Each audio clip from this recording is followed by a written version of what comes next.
Brasil, olha o que eu tenho aqui nas mãos. Finalmente chegou nas livrarias Harry Potter e a Criança Amaldiçoada, que é a versão traduzida da peça do Harry Potter. Assim como todos os fãs do Harry Potter, eu também corri para a livraria, li o livro inteiro em apenas um dia e agora eu vou contar para vocês aqui o que eu achei.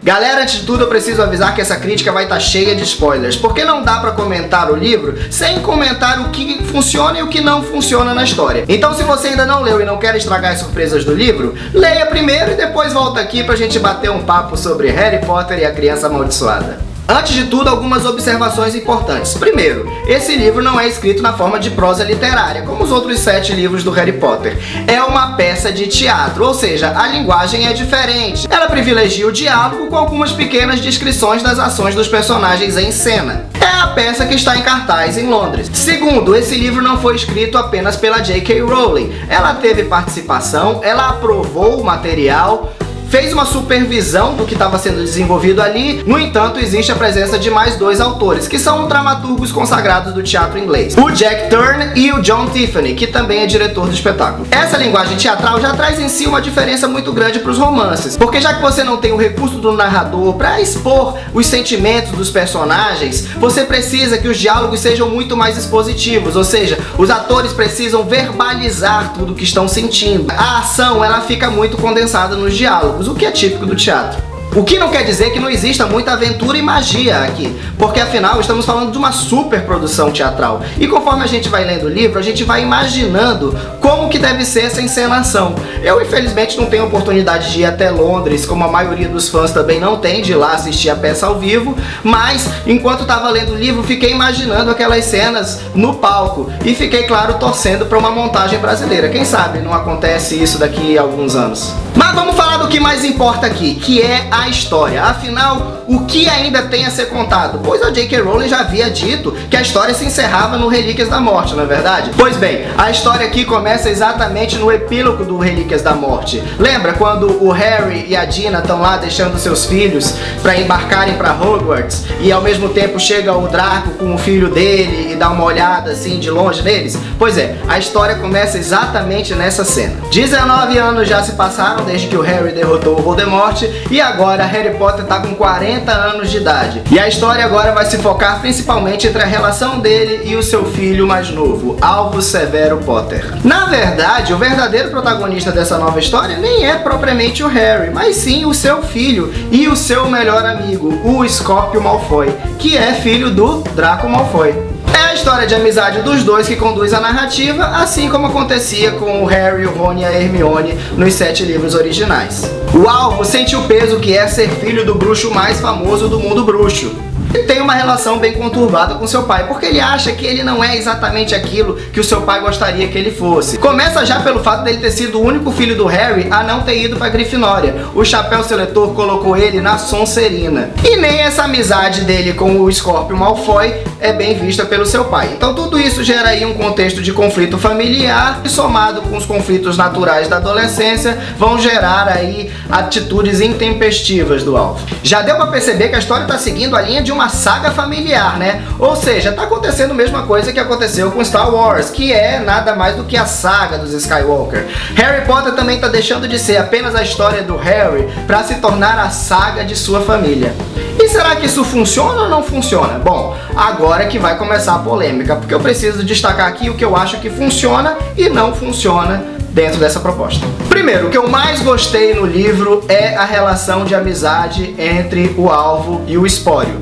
E preciso destacar aqui, o melhor personagem desses novos que foram apresentados agora, de longe, é o Espólio Malfoy. Ele é cativante, é um personagem pelo qual a gente torce de verdade. Ele não tem nada daquela maldade dos Malfoy, porque ele puxou a mãe, que era uma pessoa boa. E o Draco nessa história, ele já é um viúvo. Inclusive, a história tenta justificar o comportamento do Draco lá nas histórias antigas, a partir de um certo ciúme que ele tinha da amizade entre o Harry, o Rony e a Hermione. Isso eu confesso que não me convenceu muito não. Mas apesar disso, o filho dele é um ótimo personagem.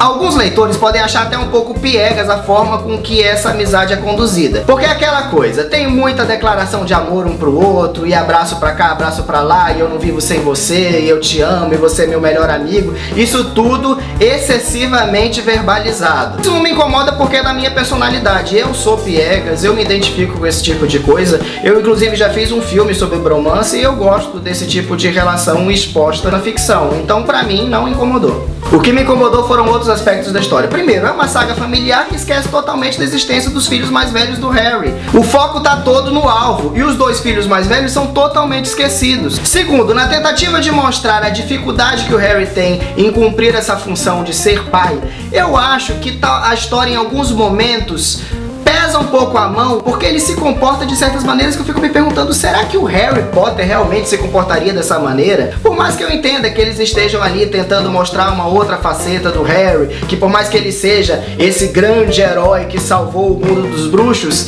na função de pai, ele é como qualquer pessoa ali que é suscetível a cometer seus erros. Mas ainda assim, será que falar palavras tão duras combina com esse personagem? Mas isso é até aceitável. O que não é aceitável de forma nenhuma é como ficou reduzido o personagem do Rony a um mero bobo da corte. Tudo bem que nas histórias anteriores ele já era ali um alívio cômico entre os três amigos. Mas no entanto, embora fosse sim o personagem mais engraçado dos três, ele também tinha importância na história, ele também tinha bravura e ele não se reduzia a um mero bobo da corte. Então eu acho que faltou desenvolverem melhor o papel do Rony nessa peça. Já a Hermione já é mais satisfatório, porque olha que beleza, ela se tornou ministra da magia. E isso é muito legal de ver, né? E isso é, inclusive, totalmente coerente com a personagem, o futuro que deram pra ela. Ela se tornar a maior autoridade dos bruxos. É algo que me satisfez e que eu acho que vai satisfazer a maior parte dos fãs. E para resgatar eventos importantes dos livros da J.K. Rowling, a história utiliza o recurso das viagens no tempo. O objetivo inicial é viajar no tempo para salvar o Cedric Diggory, que morreu no Harry Potter e o Cálice de Fogo. E como a gente já sabe, viagens no tempo são perigosas porque elas podem ocasionar mudanças na linha temporal. E aí, nesse ponto, a história começa a se parecer bastante com De Volta para o Futuro 2. Ou seja, a viagem do tempo cria uma nova linha temporal, um futuro onde tudo tá diferente. O Voldemort venceu a Batalha de Hogwarts e o mundo foi dominado pelas sombras. Esse momento do livro em que mostra esse futuro alternativo é, pra mim, disparado a melhor parte do livro. E não por acaso ela é protagonizada pelo meu personagem preferido, o Spório Malfoy. Essa parte do livro, ela é sombria, ela é convincente, ela realça ainda mais as semelhanças entre os Comensais da Morte e os nazistas. Dá pra fazer perfeitamente esse paralelo e imaginar como seria o mundo, por exemplo, se Hitler tivesse vencido a Segunda Guerra Mundial, porque claramente é essa a analogia ao Holocausto.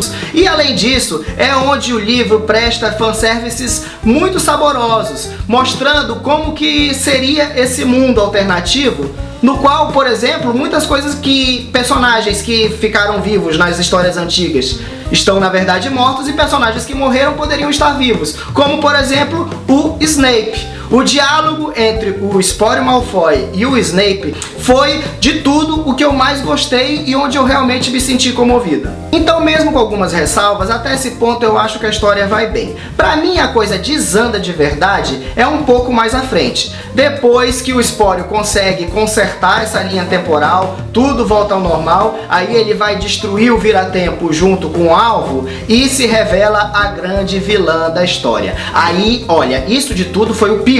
Isso não dá pra perdoar. Sim, eu tô falando do momento em que é revelada a identidade da verdadeira vilã, a Delphi. Eu fiquei me perguntando como que a J.K. Rowling aprovou uma ideia absurda como essas. Vou direto ao ponto. Delphi é filha do Voldemort? E a mãe dela é a Bellatrix? Não faz o menor sentido. Primeiro que o Voldemort foi apresentado durante 7 livros como sendo um cara totalmente sem sentimento. Como que um cara sem sentimento foi ter uma filha com a Bellatrix? Tudo bem que também já estava bem claro que a Bellatrix tinha uma paixão platônica pelo Voldemort nos livros da J.K. Rowling. Mas ainda assim, não é plausível. Além de ser muito forçado e até clichê. Porque essa história da filha que quer trazer de volta o pai A gente já viu isso diversas vezes em outras sagas e não faz o menor sentido. Eu não sei se a ideia era criar um contraponto, já que a história fala da relação do Harry com seu filho. Bom, então vamos mostrar que o seu arqui-inimigo também tem uma filha e que essa filha também é do mal. Pra quê, né? Outra coisa que eu achei muito forçada foi a justificativa que eles encontraram nessa linha temporal alternativa pra dizer que o Rony e a Hermione não se casariam nessa linha temporal alternativa. Porque o Rony não teria tido ciúmes do Victor Krum, porque a Hermione não teria ido pro baile com o Victor Krum lá no Cálice de Fogo, e por conta dessa ausência de ciúmes, o Rony não teria se apaixonado pela Hermione e nada daquilo teria acontecido, quer dizer, o relacionamento deles não teria acontecido, os filhos dele não teriam nascido, também não faz o menor sentido.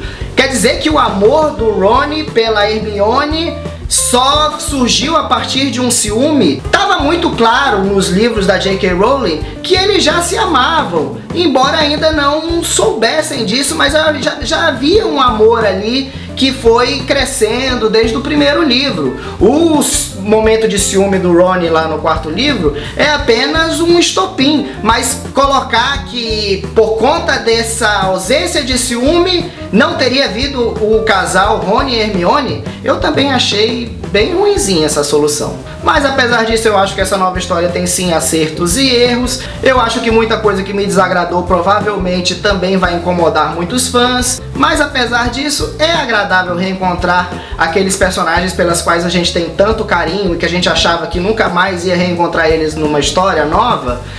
Tem sim um certo prazer nisso, embora também deixe um pouco um gosto amargo em alguns momentos. Então por isso eu quero saber de vocês. O que vocês acharam dessa nova história, Harry Potter e a Criança Amaldiçoada? O que vocês gostaram? O que vocês não gostaram? O que vocês concordam comigo nessa crítica? O que vocês discordam totalmente? Vamos bater um papo sobre Harry Potter aqui no canal. E aproveito para avisar também que em breve a gente vai fazer conteúdo sobre Animais Fantásticos e Onde Habitam. A gente vai fazer a cobertura da pré-estreia do filme e vamos fazer a crítica do filme também, é claro. Então, por conta de tudo isso que eu falei anteriormente, a minha nota pro livro são 3 saquinhos de pipoca. Não esqueça de curtir esse vídeo, compartilhar com seus amigos, nos seguir nas nossas redes sociais e assinar o canal. Não esqueçam também de acionar o sininho para receber notificação sempre que a gente postar vídeo novo. Bem-vindos ao Clube do Pop!